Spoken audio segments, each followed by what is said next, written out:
ভয়ঙ্কর পরিস্থিতি। আমি লোকালদের কাছ থেকে যা ইনফরমেশন পাচ্ছি, এমএলএ ভাই রাস্তায় দাঁড়িয়ে গুলি চালাচ্ছে। আমরা অবাক হয়ে যাচ্ছি। মুর্শিদাবাদের দুই জায়গা, অর্থাৎ শামশেরগঞ্জ আর আপনার তার সাথে সাথে সুতি, তাদের এমএলএর ভাই গুলি চালাচ্ছে।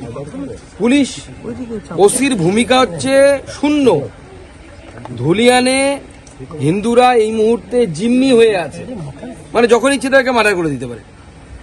এবং যেভাবে সাম্প্রদায়িক পরিবেশ ছড়ানোর চেষ্টা করা হচ্ছে পশ্চিমবঙ্গের সমস্ত বর্ডারিং ডিস্ট্রিক্ট, অবশ্যই কেন্দ্র সরকারের হাতে তুলে দেওয়া উচিত, না হলে এদের সামলানো যাবে না।